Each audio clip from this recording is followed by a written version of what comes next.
Joining me now, Frank Figliuzzi, former FBI Assistant Director for Counterintelligence, and Jim Kavanaugh, retired ATF Special Agent in charge. So, Frank, I want to start with Judge Cannon dismissing the Donald Trump classified documents case. What is your reaction to that?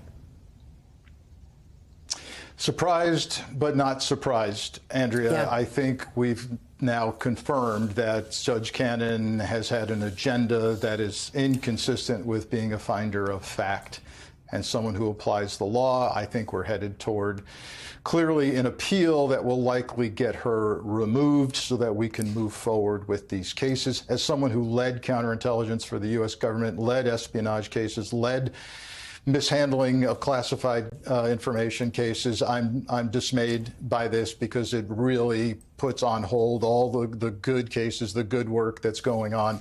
And this is a speed bump, in my opinion, but she's exposed herself for what she is, and this will get overturned. And Jim, let's turn to the assassination threat. I want to ask both of you about that, the attempt, I should say, and what happened Saturday. Witnesses now say, we have the video. They saw someone on the roof. They were calling for help. They were pointing it out to law enforcement.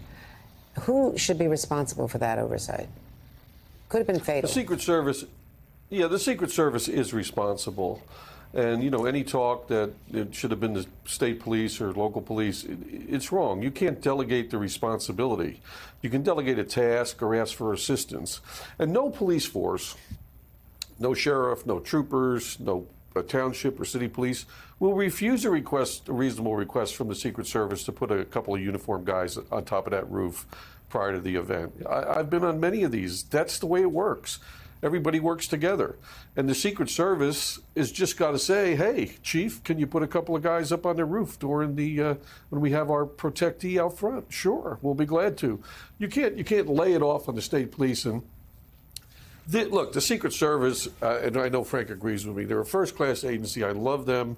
We were sister and brother agencies in Treasury. They're great people, and they do this job right thousands and thousands and thousands times over.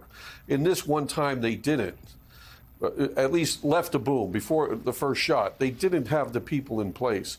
But what they need to do, the leadership needs to come out of the Secret Service and say, we accept the responsibility for the failure. We're not shoving this off on the police, the state police or the county police, because you got to work with the police across the country for security. And if it looks like you're silent and not shoving that responsibility over, which you hear a lot of talk about, that's a bad image for the service. And they're great people, and they will take responsibility. They need to get out front, though, and take it and not let it get laid off on the Pennsylvania State Troopers or the sheriff or anybody else.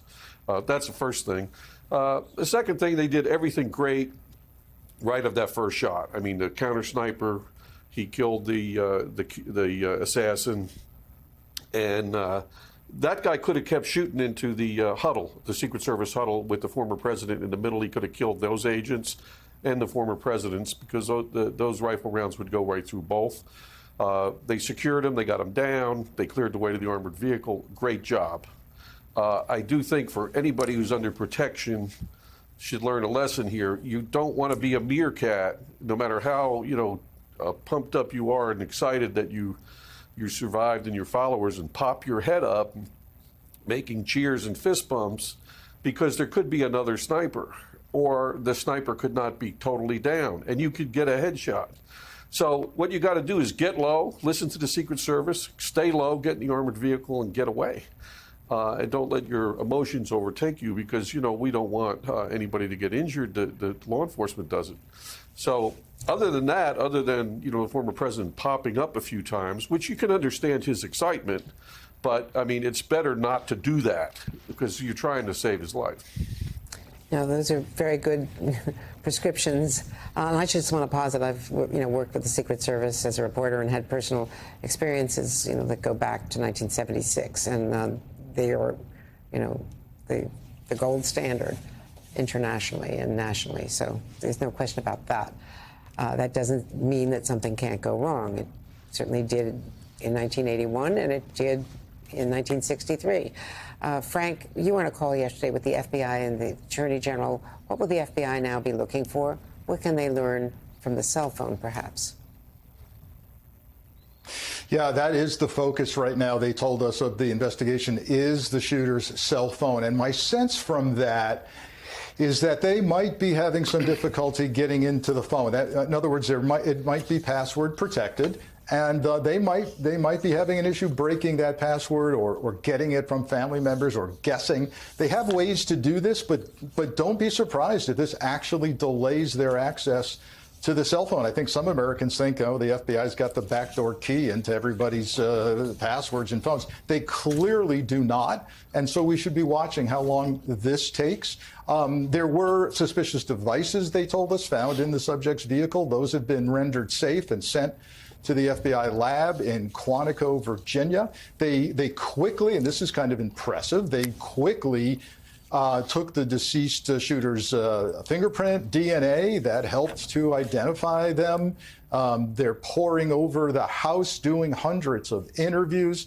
There's little to no social media, as you've already reported. But the very fact that the FBI decided to quickly have a conference call with the media is unprecedented. And they realize where we are. Last real quick thought, the FBI on the call noted they are concerned with what they called a spike up in violent rhetoric online.